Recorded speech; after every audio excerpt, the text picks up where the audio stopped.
Welcome to the Sales Development Podcast, your trusted resource for the latest strategies, tactics, and tips on running a high-performance sales development program. Sales development has grown to become a critical part of the success of high-growth companies, and we dive in each week on how to specifically make your program successful and accelerate your career advancement. Subscribe at iTunes, YouTube, and jump on the newsletter over at Tenbound.com to make sure you never miss an episode.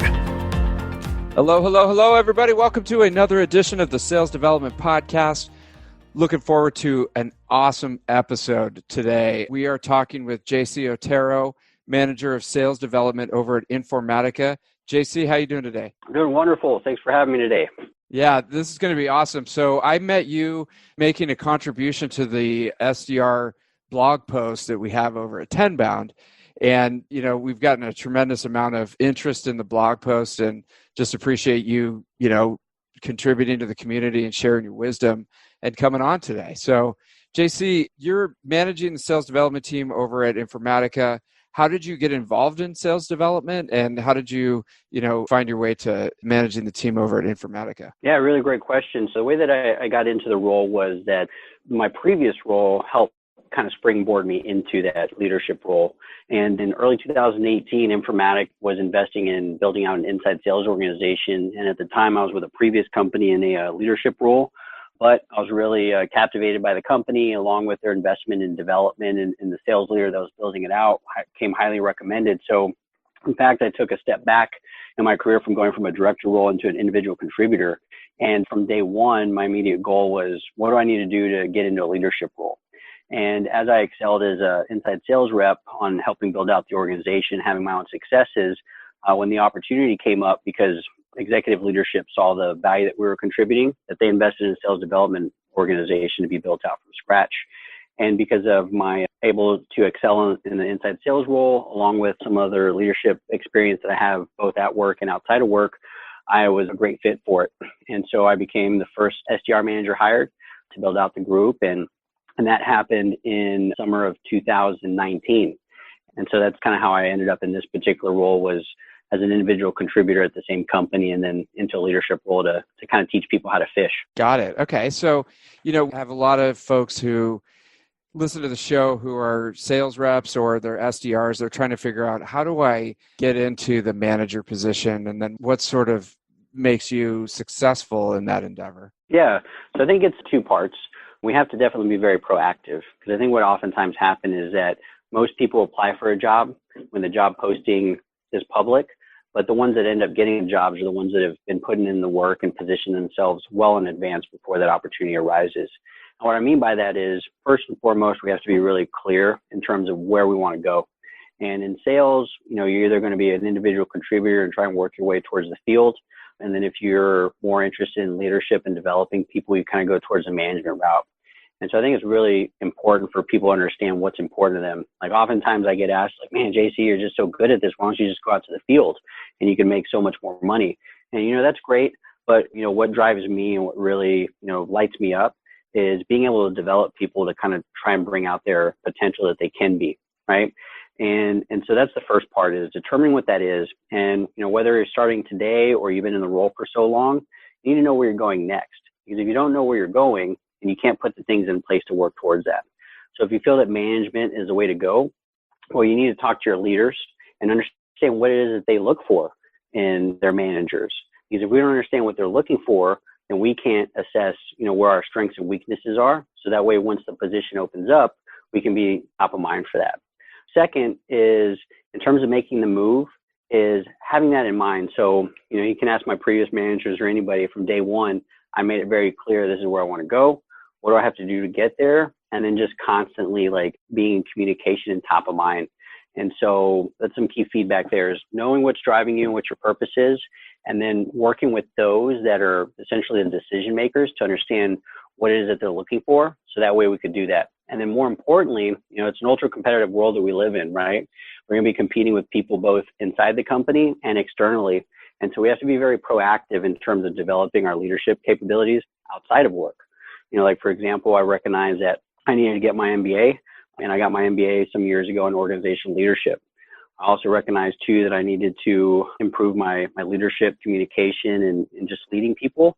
And so I invested pretty heavily in the Dale Carnegie program and ultimately became a certified trainer. And so those weren't things that I had to do, but I recognized that I needed to do those in order to differentiate myself from unknown candidates that would be applying for the same positions I would be in the future. It's such great advice. And so I'm curious, when you were a sales rep, you're doing really well. And what drove you to want to get into helping others in the management perspective? Was it just sort of an internal drive? Because like you said, we talk to a lot of people who are on the other side. So they become a sales rep, they become an SDR manager, and they're like, this isn't working. So they go back to being a sales rep for just the reason that you mentioned. You can control your own day and make a lot of money. When you were at that crossroads, what was it that, made you want to, expand your leadership skills? Yeah, for sure. And so I was fortunate to have some mentors over the years, and, it's all about the long game. And unfortunately, people are kind of seeing, quarter by quarter or next year. Whereas the view that I like to take is where do I want to be at in 5, 10, 15, 20 years? And so, me personally, my long-term game is I ultimately want to be a business leader, like, the highest of business leaders in terms of the C-suite, right? And so I recognize that, well, I'm not going to get there if I continue being an individual contributor. Yes, I could probably go make some more money being a field rep, and then you get stuck there. I have some really close friends that they're really successful field reps, and they really have a passion for developing people, but then they find themselves in the situation where they're making so much money that they can't get into a leadership role, mainly because they don't have previous leadership experience and they're essentially stuck, and they'd have to take multiple steps back because they didn't have that foresight to think like, where do I ultimately want to be? And now they find themselves in that position where they can't make that move. And so with me, it's just, that's my goal, is that I recognize that I needed to make that shift into more of a leadership role and move up the ranks. And I knew that I wasn't going to get there as an individual contributor. So that's kind of what's driving me to kind of make that move and continue so. Got it. And so do you feel like your sales experience helps with running an SDR team? Because a lot of SDR managers come up through the ranks from the SDR organization, but they don't necessarily have the sales experience. And it seems like that's sort of a missing piece of the puzzle to be effective as an SDR leader. Yeah, I completely agree with you on that. And I think one thing that, really helps me with this particular company was that I was an individual contributor, and, I've won some really big deals, multi-million-dollar ones. I've been able to get into accounts that no one has been able to. And that kind of credibility has helped in terms of like, I'm going to teach you how to hunt. I'm going to teach you how to fish. And so oftentimes what I see is that it's, some managers might just be like, well, this is what you need to do. But instead, a big part of it is teaching people how to think critically and be able to solve problems and figure out things on their own, because we're not always going to have like a sales leader to be able to do that. In terms of experience, I tell this to my reps is, your success is my success. I don't expect any of you all to be career SDRs, nor do I want a career SDR on my team, because I'm all about developing people and progressing them into their careers. Not saying that anything is wrong for anybody that wants to stay as an SDR their whole career, but my philosophy is I'm developing exceptional salespeople. And because I've had closing experience in, hardware roles, software roles, IT services roles, is that it brings this strong mixture of how to hunt for business and how to progress those deals to close. And in developing reps, once they learn my background and, work with me a little bit, they start seeing like, oh, I can get there, I can do that. And I think having that experience is key, because, that's what we're trying to develop into that next role. Okay, that's really interesting. So, when you look at career SDRs, there's some benefit there, because like from a high level perspective, the reason that you have the SDR team is to create pipeline, right? And then, that's one reason. And then the sort of the secondary one, or however you want to prioritize it, the secondary one is career development and having like a bench strength, for your sales team, right? So if you look at it purely from a business perspective, it's like those career SDRs are if they're just sort of steady Eddie, they're always creating pipeline, like constantly. You don't have to worry about like them leaving the organization and stuff, because that's all they want to do. But for your organization, that doesn't necessarily work. Yeah, you're right. There is pros and cons with anything, right? And it really kind of depends what you're doing. And, the way that I view it is that, we're the lifeblood of the organization. And, as I mentioned earlier, as I was part of the inside sales group that got created, and now we have sales development. And so now at Informatica, we have a complete career pipeline. We can bring in people that have little to no sales experience, be able to develop them in the sales development role, move them on into inside sales within 18, 24 months, potentially, depending on openings, right? They're able to excel there and then move ultimately out to the field, right? And, the other thing too about it is everyone wants pipe, right? But let me ask you this. Would you rather have $5 million of pipe, or would you rather have, $2.5 million of quality pipe that has very high likelihood of closing, right? And so there's the aspect of ramp up, right? And so having been part of this organization, I've been able to have I don't want to say the luxury or the opportunity to be able to build things from scratch.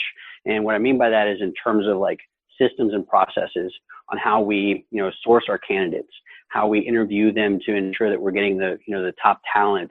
I'm not necessarily looking for sales experience. I'm looking for certain characteristics of individuals that if they possess those things, I can mold them into the world's most awesome sales hunters. And so if you're able to solve, the vetting of candidates, the onboarding and ramping up quickly, like I have reps now that within their first full quarter, they're already hitting over 100%. Because we're focusing a lot on the blocking and tackling because they possess those characteristics. And so now it doesn't become one of those things where I need to resort on a crutch of having a career SDR that, is just building pipe and doing that. I can get somebody that's hungry, right? And wanting to move forward and develop their career and be able to, teach them how to be like the world's best hunters in that regards. It's almost like a flywheel. And this is really great. If you're an SDR out there and you've got all these characteristics, you got to call JC, because there's a lot of companies that you get into and there is no career path. There's no training. There's no attention. You're just kind of on your own. And then you realize when you get in there that there is no inside sales position for me. It's just either you're an SDR or you are field sales with 20 years of experience.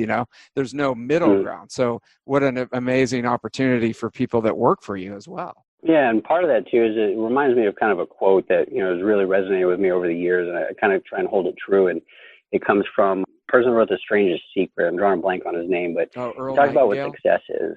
There you go, Earl Nightingale. There you go. I love it. He's got there's a great audio clip on YouTube. You can just look up Strangest Secrets, black and white, highly recommend it. But when he talks about success, right, and how he defines success is, the progressive movement towards a worthy ideal, right? And so in this case, as an SDR, your worthy ideal is to progress your career, right? You want to move into inside sales to get that additional sales experience. But ultimately, as salespeople want to make more money, right? Like it should go without saying that someone out in the field makes infinitely more money than a sales development rep, like without question, right? And so once we understand as sales leaders where our reps want to go, then we can identify what that gap is and then be able to present opportunities that are going to help them close that in order to get to the next step. And so all that, what that does is it really fuels motivation. And at the end of the day, I tell this to all my reps and everybody, sales development is hard. It's a grind. We're getting the accounts that are, hardest to get into that no one else has been able to get into. We're having to call every day, email, prospect, we're having to work with the field and do all these things. But if we have that goal that's driving us, that's going to be our motivation every single day to do what we have to do in order to get to that next step. I love how you lay it out. And so, it goes back to, I think, recruiting as well. I mean, tell me about your recruiting process, because it seems like if you can find the right person that fits in to the high performance, machine that you've built, then it's going to be a lot easier for you to run the program because they're sort of self-motivated, right? And you just lay out the groundwork for them. So how do you find these people that fit into your program? Well, yeah. So great question. I'm actually interviewing right now. We're kind of in the final stages of bringing on one of our candidates. As I mentioned, our sales development org, we just passed our 1-year milestone and we had our first promotion inside sales. And we have definitely a bunch of other candidates that are, ready to go into inside sales as soon as there's other openings. And so I'm actually, interviewing quite a bit right now. And it's kind of a collaborative approach. And so, from my own perspective, I look for certain things, right? As I mentioned in a sales development role, I don't expect anybody to have sales experience. If they have some, great, that's a plus, but it's not a shoe-in. I'm looking for very basic things, and I'm able to kind of assess those in speaking with somebody. Like, for example, I'm looking for aptitude, right? And so with what we do at Informatica, we're the world's leading data management company, and we have a lot of solutions. And I tell my reps, Well, this sales job here is the most challenging sales job I've ever had in my 15 plus years of being in sales. So aptitude has to be there. Are they able to grasp, concepts that are, relevant to what we're doing? Attitude.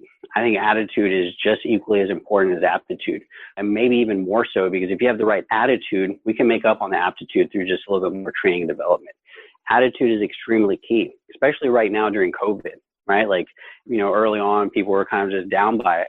But because everyone on our team had the right attitude, we saw that as our opportunity, that our competition is probably down in the dumps and they're having some cases of stinking thinking. And we're going to use that as our way to get through there, right? So you can tell an attitude when speaking with someone on an interview, right?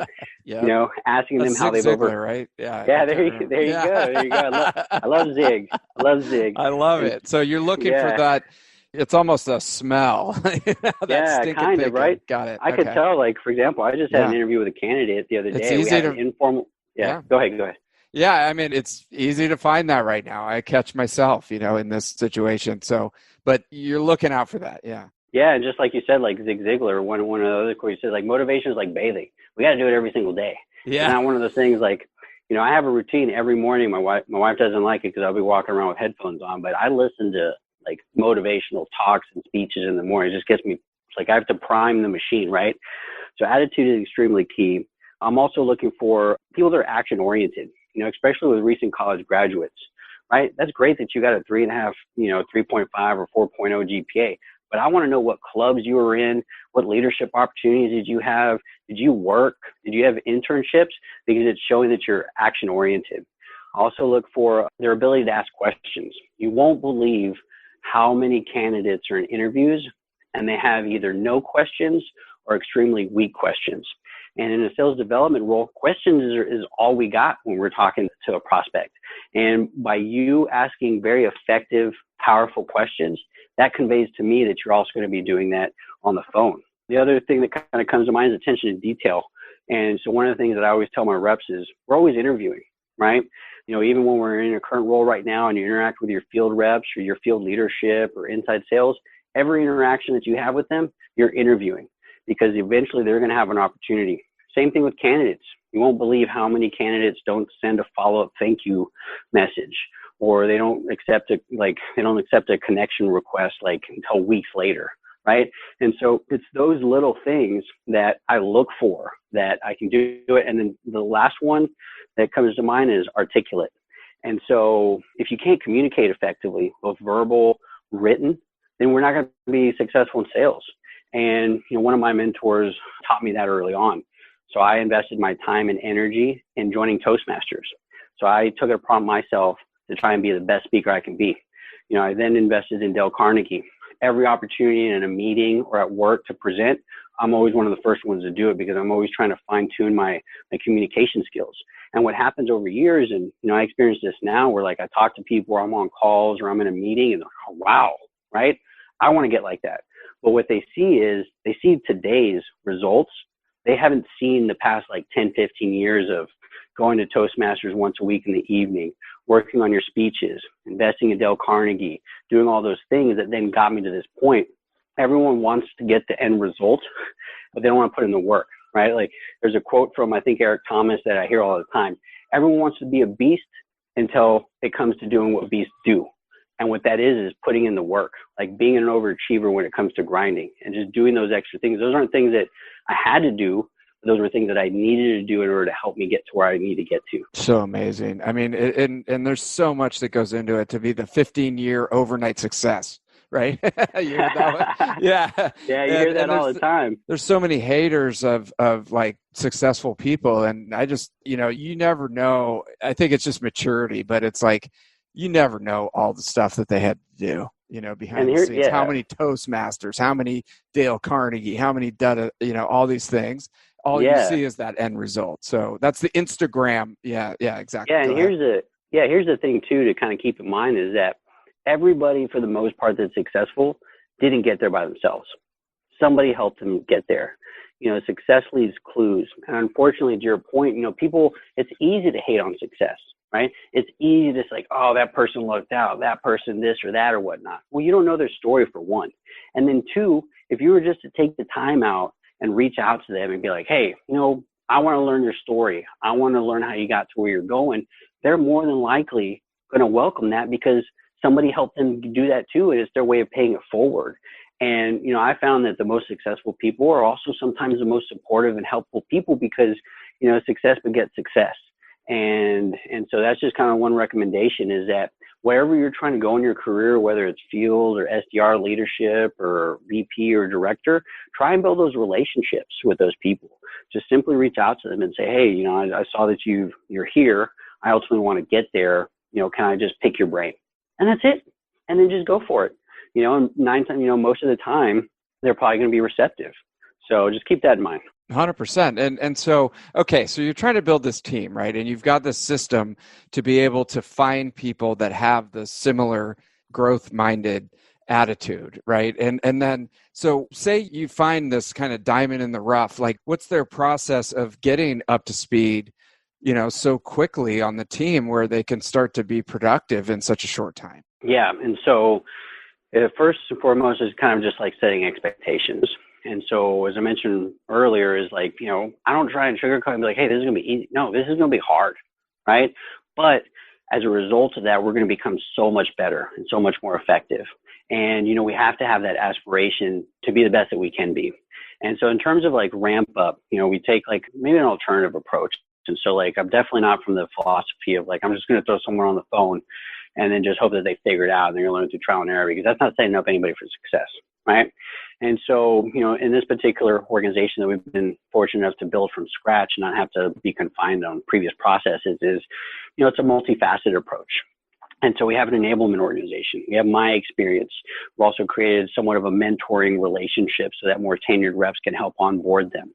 In terms of like our training, like we have a really great learning management system in Seismic that houses all of our content. And so what we do is we have two things. One is we have like a new hire academy that's run by our global enablement organization, which spans about 2 months, I believe, and has like different coursework and things like that. That's very like high level in general. Whereas what then we provide is more role specific. And so we have added learning on that, but the important part is application. And what I mean by that is you can have a rep sit in front of, say, a training, and then you can ask them to go make phone calls. But what's going to be the game changer is have them go through the training, have a discussion around the training. What did they learn? What made sense? What didn't make sense? What questions do they have? The why behind it, and then do a lot of like role playing and preparation.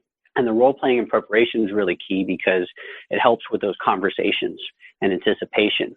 And so like one of the things that I work with my SDRs on is I've created some kind of like an anticipation tree, which you can kind of think of as like a decision tree, is that because we're reaching out to someone, we can anticipate how that conversation is going to go. And so we will know ahead of time on what could potentially happen. So then what that does is it increases our confidence, it makes us a lot more effective.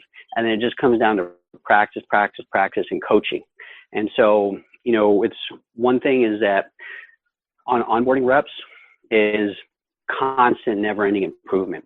So I have like a saying on my team is how do we get 1% better?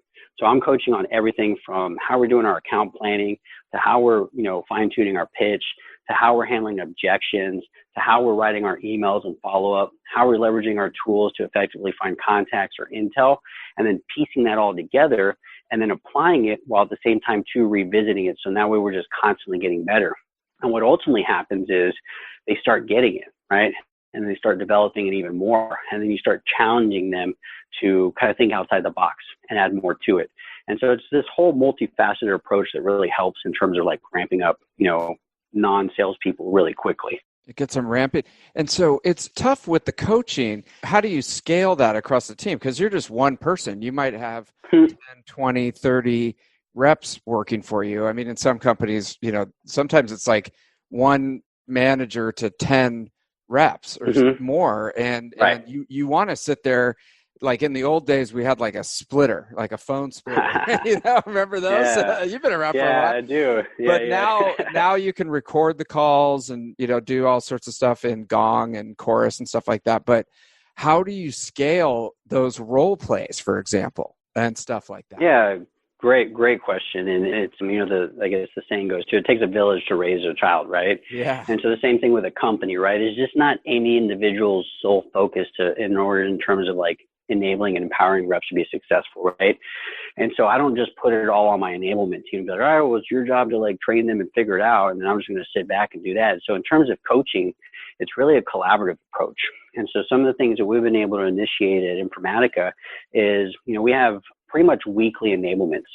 And me and the previous SDR manager, who's now our dedicated enablement person for our organization, what we've done is we've standardized what these enablements look like. Because you wouldn't be, I'm sure this happens in every organization. When you train someone, the formats are different, the structures of the deck are different, the messages, just everything is different. So there's no consistency. And so what we've done is we've essentially operationalized that. So that way it's essentially the same every time. And then we get feedback from the reps on the training, what they like, what they didn't like, how can we make it better, what they wish to see, right? And when they start seeing that, it becomes a lot more valuable. When the content's a lot more valuable to the reps, they embrace it more and they apply it more. And so in terms of like the coaching aspect, some things that we've been able to implement within the past year is, instead of me trying to do all the role playing with all my reps, which to your point, I can't do, like at my height, I had 14 reps, now I have 8. And so I've started introducing video recordings. And so we'll leverage our specialists, we'll leverage field people, we'll leverage people in product marketing. I can't sit in on those role plays, but I can have those recorded. So then that way I could view them later, or I could view them with the reps. And then we kind of do it. I use the reference to like football. When someone's watching film, we'll watch it together and be like, all right, well, how was your tone of voice there? How would you handle that objection? Did you hear that key word? We should dig deeper into that. And so there's that aspect of the coaching. And then also just kind of like, working with our extended sales team, right? So like, every single one of my reps support a region. I try and have weekly or biweekly one-on-ones with those sales leaders and asking them for feedback. What are you hearing from your reps about work on my SDR? What's good? What's bad? What can we keep doing? I'll even reach out to some of the field reps and try and get their feedback in terms of what's working and what's not. And so I look at it as more of this kind of like bigger approach that requires, a lot more people to help with that, because one person can't do it alone. It does. It takes a village for sure. And so I got a couple questions about that. One is, if you're starting to hear negative feedback from the reps, I think everybody who's run an SDR team at some point, some sales rep has been like, the SDR team sucks, or my SDR sucks. You hear that all the time, no matter what. Yeah. I mean, you could be running the best, program on earth and somebody would have a problem. That's just human nature. Right. But how do you process that? Because you're being so proactive. You've got the whole program in place. You've got the best people. And then somebody says that, like, how do you process that internally? What do you do with that information? I think a great question. I think that's something that we're all challenged with. And it comes back to our mindset, right?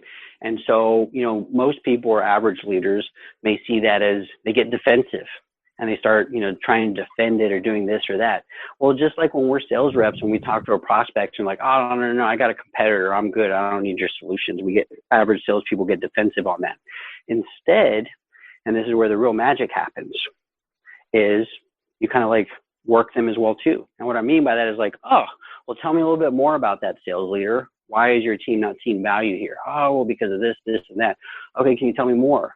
Why is that important? What are your expectations? And so it's more so of having like that crucial conversation of dialogue as to like, okay, I recognize that you feel that things aren't working. Let's level set here. What are your expectations, right? And what do we want to achieve? And then now it becomes more of a collaborative thing, because then by the end of that discussion, it becomes like, all right, how can we work together to get the SDR working more effectively with your field reps? Part of it too is really being in sync with your SDRs. For example, like if I talk, and this is a conversation I've had multiple times before, not so many now, just because we've been working really well, is that, it's like, oh, well, your SDR is not working really well with my reps. Oh, well, I'm really happy that you brought that up, because here in my last one-on-one with my SDR, he shared with me that 3 of your 6 field reps have missed the last 2 one-on-ones and don't respond to his emails. So then now part of it too is holding them accountable. Because oftentimes, unfortunately, when you look at like a sales organization, the field or whatnot, everyone puts the field on a pedestal, which is understandable because they're the face of the company. They're the ones that work with the customers. But at the same time, too, just because someone's a field rep doesn't mean that they're the know-all. And so part of it is creating that mentality of equal business stature, is that if you're going to hold us accountable, we're going to hold you accountable too. And we're going to work together on figuring out what we can do.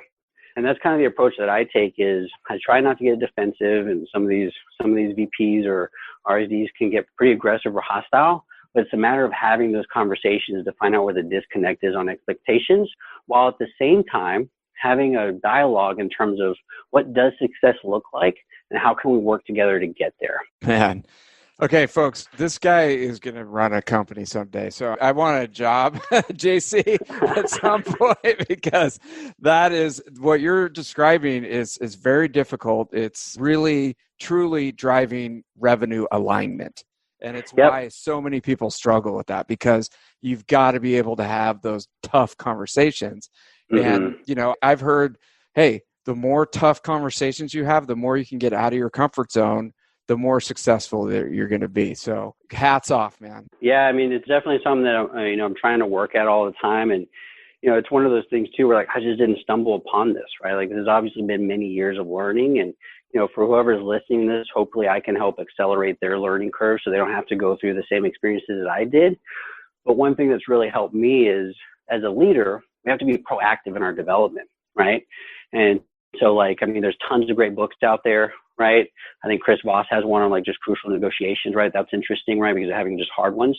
But really what's been like my biggest game changer was the Dale Carnegie program. And, that program is just so powerful because it just transforms you in terms of how you interact with people. And regardless of what we're doing, we're interacting with people, whether it's customers, internally, and whatnot. And if we can master that ability to work with people effectively, it's just game changing. And, that's the thing too, is that people don't like discomfort. I'm huge on discomfort. I recognize that when I'm out of my comfort zone, I'm growing. And over time, that comfort zone just gets so big that, everything becomes just a little bit easier, right? Because we've seen it before and we're just getting better. And I embrace it because I know it's going to make me better. I know that those crucial conversations are going to make me stronger, but more importantly, it's going to help with my credibility with that leader, because they're going to be like, oh my God, no one's ever talked to me like this before. This is great. I love it. And so I definitely encourage people to not try and stray away from those conversations, but use that as an opportunity to grow and get better, because those are going to happen time and time again. It's so true. And then you need to find bigger problems to go solve. And there's a lot of big problems in the world, so you can get more uncomfortable, and it just never ends. But how do you keep your ego in check, and how do you keep yourself from just getting offended by people? Again, you've been working on this for a long time, but when some VP or some very high level person starts to push you around a little bit, how do you keep from being like, and it seems like you can somehow keep your head together, ask questions, like kind of have a critical conversation versus just getting all pissed and like kicking the wall or something like that? Yeah. So a few things you touched on there. One is like ego, right? And, I'm real big on quotes, and a quote that a friend shared with me many years ago is, let your reputation precede your introduction. And basically what that means is be so good at what you do that when someone meets you, especially within your company, they've already heard about you and they know like how good you are. And so what that does is it sets the tone for the conversation, right? And, maybe there's those instances where maybe they haven't heard of you, right? Okay, that's fine, right? So then my next one is always be ready so you don't have to get ready. And so whoever you're talking to, you always have to be ready. If you're talking to your field leadership or your field rep or VP or whoever, think of what's important to them and make sure that you have answers to it. So then that way, when you do talk to them, you're able to speak confidently, you're able to speak effectively, convincingly. And then what happens with that is it just adds more to your credibility with them. We're like, oh man, I gotta work with this person. And I don't want to get it twisted. I've definitely had people that are extremely difficult to work with. And over my career, I've been able to develop a knack for working with challenging situations and people, whether that's customers or leaders. And part of that is, instead of looking at someone being like angry or like an extreme jerk, which you'll see all the time in sales, right? Sometimes with some people, is that instead of seeing it in a negative light, try and change your perspective, because nothing's neither good or bad, just how we see it, right? Shakespeare said that, is that, well, I can decide to see this leader as being very difficult to work with in a negative way, or I could see it as, that person is very passionate And this is something that's really frustrating them, and it's not aligned to what they see as being like successful. So it's my job to figure that out and get us realigned so we can be working better together. And so that's the approach that I take in terms of my mindset is if I got someone screaming at me and telling me that I'm not doing this or that or whatnot, I try and take the higher ground and see that as an opportunity to open up the discussion as to like, okay, well, what's lacking? What can we do? What does the ideal situation look like for you? And I kid you not, it's amazing the transformation you'll see in the conversation where at the very beginning, they'll be really upset, maybe screaming or loud or using, profanity. And by the end of the conversation, they're just so excited. And you can essentially sense that smile over the phone because you've created that alignment. And it has to be up to us to do that because all we can control is our mindset and thoughts and how we react to things, not how other people react. 100%, man. You are further along the path a lot of folks. I mean, how do we start to get this mindset? I mean, we've got Dale Carnegie, Toastmasters. You've mentioned Chris Voss. Where do you just got to start digging in on this. Yeah, so I'll dig into that. I was fortunate to be introduced to a lot of these things like many years ago. And, some tips that I share with people is, I'm real big on quotes, as you can tell already. So the journey of 1,000 miles starts with one step. So we have to take that first step, right? And what that first step is, what do I want to be? What do I want to be 5 years from now, 10 years from now? And, this is kind of like a morbid kind of like suggestion, but it worked for me. And one of my mentors taught me this early on is that he challenged me to write my obituary. I was 19. I was battling cancer. I was working full time. I was going to school full time. And I was like, what? This guy just told me to write my obituary. Like, I'm here dealing with cancer. I'm getting treatment. I was like, all right, fine. Challenge accepted. So I wrote my obituary. And I wish I still had it today, but I still have like the thought behind it as to what I'm working towards. And that kind of helps dictate what my goals are. And so that kind of helps with the end in mind. Like no one ever wants to confront that as like, oh my God, I'm going to die someday. Well, when you die, what do you want people to remember you as? And so I went back earlier as to the reason why I'm in leadership is because I want to develop people. Like I want so many people to come to my funeral. They can't fit people in the place. And I want people to be like, oh my God, JC changed my life. He did this, he did that, blah, blah, blah, And so then that helped me do that. It's like, okay, if I want people to think of me that way, what do I have to do?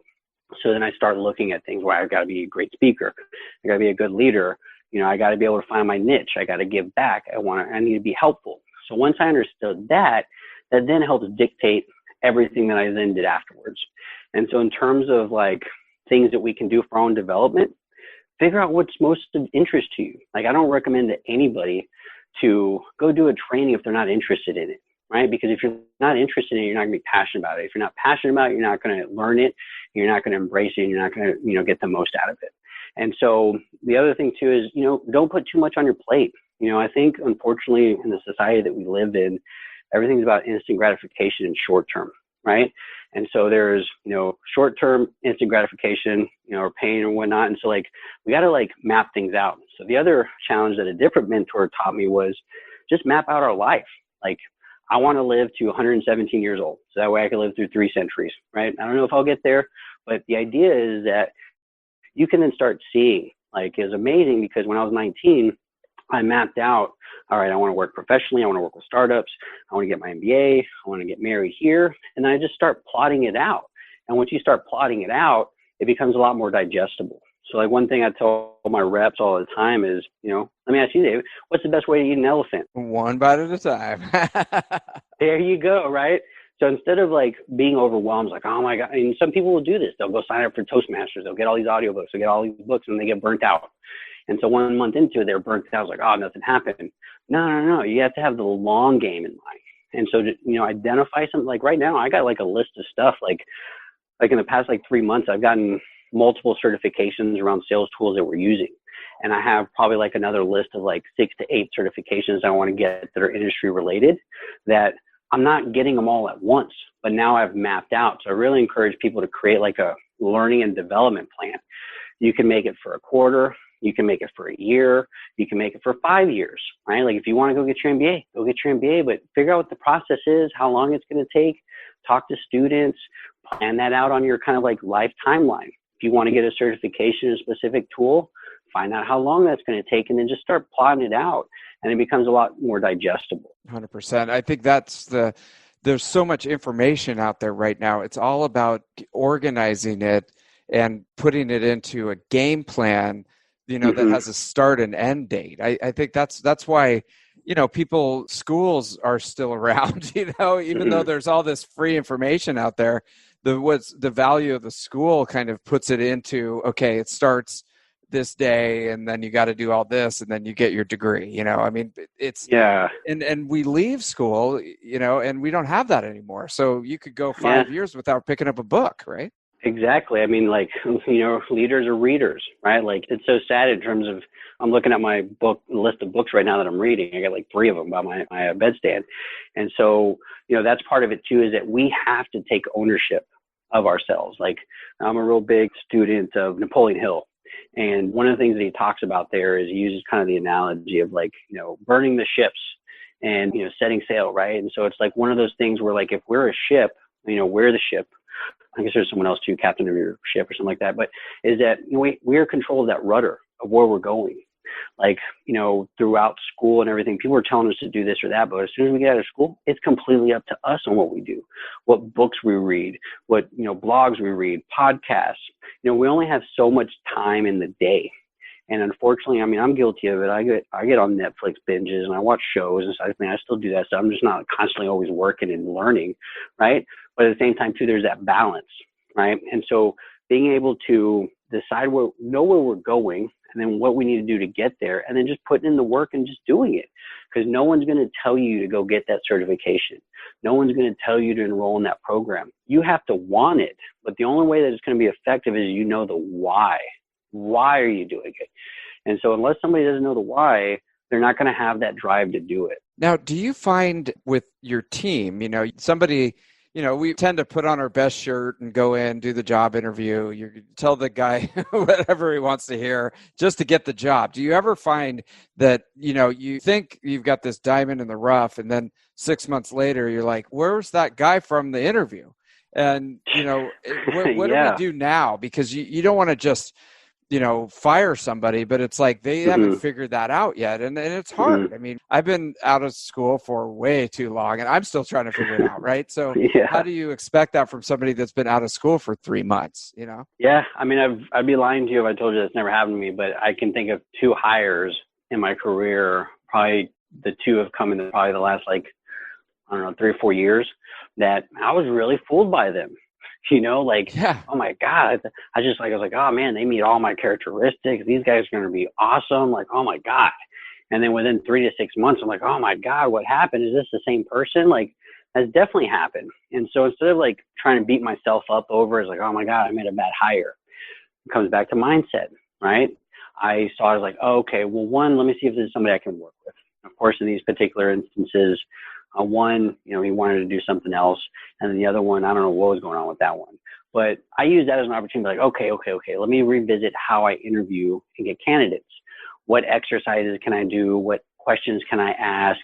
Can I get, with one candidate, for example, is at a previous company from Informatica. I was really hard pressed to get someone enroll because we had somebody get promoted and I needed to fill the spot really fast. And my talent acquisition team wasn't really helping in getting candidates. And I wasn't really getting very many through my network for a variety of reasons. But this candidate seemed awesome. I was like, oh my God, he's saying all the right things. He's going to be just a beast. It's going to be awesome.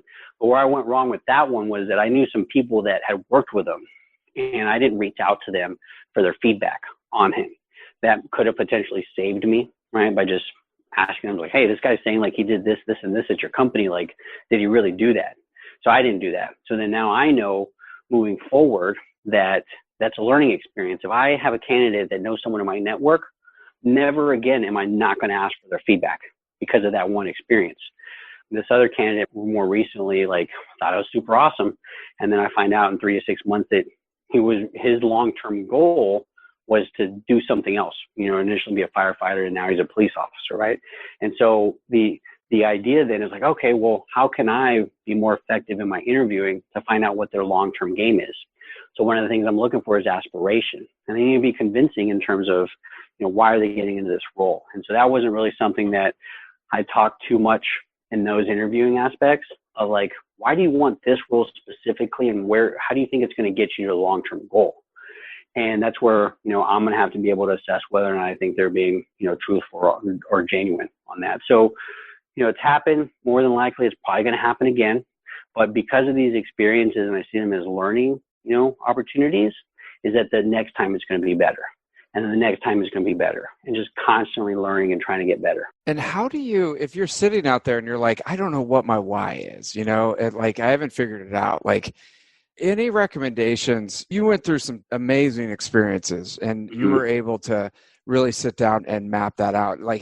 How would you suggest somebody start with that if they're just applying for jobs, they don't know what they're supposed to do, they came up and everybody was telling them what to do until they were 20, 22 years old, and now it's what do I do? Yeah, really great question. And it's something that it has to, one, you have to give it time, but then you also have to take ownership of it. And unfortunately, a lot of people don't want to take ownership of their destiny. They don't want to create their reality for whatever reason, right? And so it comes back to that mindset. I see my life as a canvas. I'm the artist. I'm creating what I want, right? You don't know how many times people have told me to do things that I was no, you know what? I'm going to quit this job and I'm going to go start a company. I'm going to do that. Or you know what? I'm going to go do this because that's what I want to do. And so I was just having an exchange with someone last week. The same thing kind of came up. And it's it all comes down to happiness, right? At the end of the day, that's what we all want, right? We all want to be happy, right?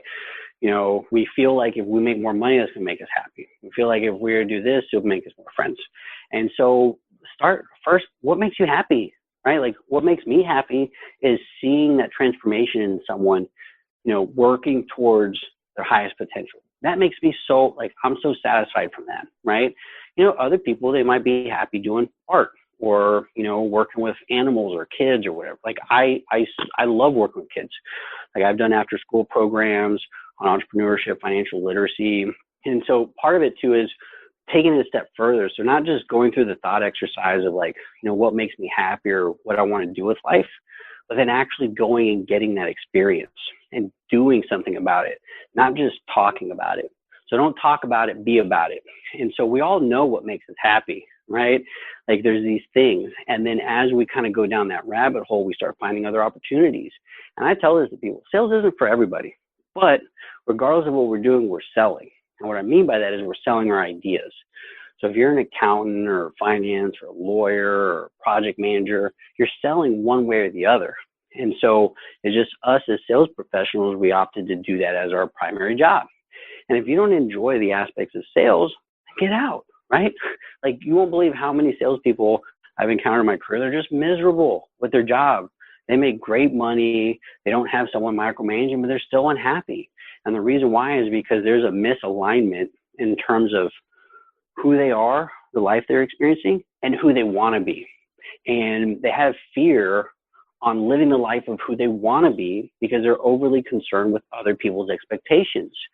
And so they may go down into a career that they may not want to do, say sales, because that's all their friends are doing, but they're not happy with it.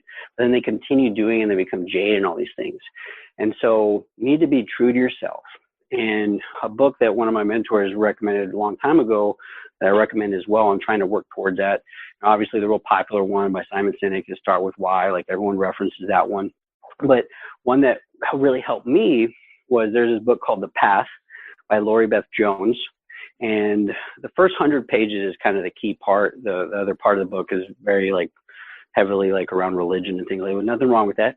But the idea is going through these exercises of identifying, what are your strengths? What are your interests? What are your passions? And when you're doing something and you're in that state of flow where you lose track of time, you have high levels of energy, and you're just firing on all cylinders and it just seems so easy, that's when you find what you're passionate about. And then now the next challenge is to figure out how you can monetize that passion so that way you can sustain your life. And I've almost seen there's Venn diagrams of concentric circles that kind of your passion, what makes money, what you like to do. And it's if you can kind of find that middle of the Venn diagram, then you're in really good shape. And most people, they're on the outside and they're just trying to find out and then it's easy for the years to go by. And like you said, you're now you're making pretty good money. You got a couple of kids, you got a mortgage, and it's like, now how do you change? So that seems like there's a good opportunity if you're on the younger side. Yeah. And one last thing, and even if you're on the older side too, like I got another saying for you. When's the best time to plant a tree? Yes. 25 years ago. 25 years ago. When's the next best time? Today, right? Yeah. Like I think So Colonel true. Sanders, the guy that started like Kentucky Fried Chicken, I think he became really ultra successful at like age 64 or something crazy, right? So it's never too late. The last thing on that one, because I think it's really key for, whoever's listening or people that they talk to or whatnot, is we need to just let go of other people's expectations, whether it's our parents, our friends, because it's not their life. It's our life. And we need to embrace that opportunity that we create that. No one, like I was talking to this guy I was telling you about a little while ago, I was exchanging with him an email. He's going through this thing. He's like, how do I find the work-life balance and, between what I want to do and what I need to do? And I go, first and foremost, you need to do what you want to, like, don't have your expectations. He comes from a culture, he's Indian, he's from India. And, the family wants you to be, say doctors or engineers or, lawyers or, because they want the best for you, right? But unfortunately, that's all they know. And they want you to, they feel like that's the right thing for you. But if it creates that misalignment for you, you're going to be unhappy. And no one wants to live a life of, being unhappy. And so once you're able to kind of shed those, that burden on your shoulders of, well, the expectations are, I got to do this, I got to do that. Well, that's what someone else wants. At the end of the day, it's your life, and you're going to have to like be on your deathbed. And the last thing you want is any regrets that you should have done this or you should have done that. And, because as I mentioned earlier, I had my battle with cancer when I was 19 and going through all that stuff is, I look back on it, I'm fortunate to have that experience because it gave me that brush with death. And I remind myself is that I shouldn't be here today, right? Like if by luck I didn't ask for that extra biopsy that then found it and did all those surgeries and did all that stuff that, ended up getting me okay, I shouldn't be here. And because of that mindset, I'm not going to do something that I don't want to do. Like I have examples of where I walked off on jobs because somebody tried to compromise my integrity or morals or whatnot, and I wasn't going to stand for that. I wasn't going to sell myself out for $1, and I was going to go figure something out. I was going to be true to myself. And so that's really key is, we do all this studying in school and all this stuff, but unfortunately we don't do enough self-reflection to understand and embrace who we are. And once we do that, it becomes kind of our guiding light into what we want to make this life out to be and, kind of create our own legacy. That's amazing. And it's interesting just swinging it back. Well, first of all, I want to go check out The Path. That sounds like an amazing resource. And, our profession in sales development does give us this great opportunity to, like you said, affect people, learn, grow. As sales is used, in all different aspects of your life. And it's an amazing experience, and it's something that you've really leveraged. So, just wrapping up, thank you for coming on, sharing all this wisdom with us. Oh, yeah. Thanks so much for the opportunity. You're probably going to get a flood of job applications, but how can people, if they want to dive into some of these topics, how do they get in touch with you and maybe look into some of the opportunities over there? Yeah, for sure. I mean, that's one of the things too, is that, I welcome helping anybody out. You just never know the impact you can make on just a single person. And I know we're a little bit over time, but I just want to kind of convey the power of just reaching out to somebody. Like I had connected with an individual in Kenya that, I was mentoring him, and he was deaf. And, in the span of 9 years, we created this organization in Kenya that now serves thousands of deaf and hard of hearing people. And I share that because awesome. It's one of those non-sales related. But the reason why I share that is because if I wouldn't have just like worked with that one person, it wouldn't have this cascading effect. And so I don't know if you've heard the story of the girl and the starfish, and she's running on the beach and she's with her grandfather, and she runs away from him and starts, grabbing starfish and throwing them out in the ocean. And the grandfather starts laughing. He goes, "Oh, little baby girl, why are you throwing them out there? You can't possibly save all of them." And the little girl goes, "No, well, to that one I can." And so that's the same thing, is that I take the approach of I'm willing to help anybody that's willing to help themselves. And if they have the courage to reach out to me or anybody like that, I'm willing to help them because they're doing their part. And then it's on me to help put that forward. So in terms of reaching out to me, you can find me on LinkedIn.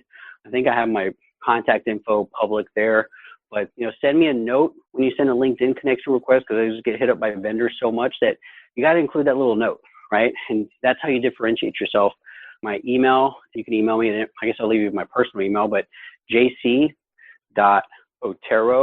otero.atx@gmail.com. Hit me up anytime, willing to help out. And I love this kind of thing, being able to help people, because people help me and it's my way of paying it forward. So keep that in mind. It's an amazing opportunity, folks. Take advantage of it, because this is a treasure trove of wisdom that can help and guide you. It's an amazing program that you've built, and just the wisdom you've been able to share with the group here is awesome, man. So we'll get you back on again for round 2. But JC Otero, sure. Thanks for coming on the Sales Development Podcast, man. Yeah, thanks so much for doing what you do too. Like, you got so much great content, like both on blogs and podcasts and events. Like, I'm really glad that, one of your employees found me, because I love your newsletters and just a treasure trove of content too. Really thank you for everything that you're doing too, David. Oh, absolutely, man. Let's do some more stuff. And, folks, there's a great blog post that JC wrote. That's how we started over on the Tenbound blog. Yeah, sorry. I'm cold calling, everybody's favorite topic. Love it. Well, thanks so much, man. We'll see you on the next one. Awesome. Thanks. Have a great one. Thank you for listening to the Sales Development Podcast, the only audio forum 100% focused and dedicated to sales development, with your host, David Delaney. Please be sure to subscribe to the show on YouTube and take a moment to leave us a review on iTunes. Your support makes our show possible. If you are struggling with your sales development program, contact us at tenbound.com for a no-obligation exploratory call. Again, that's tenbound.com.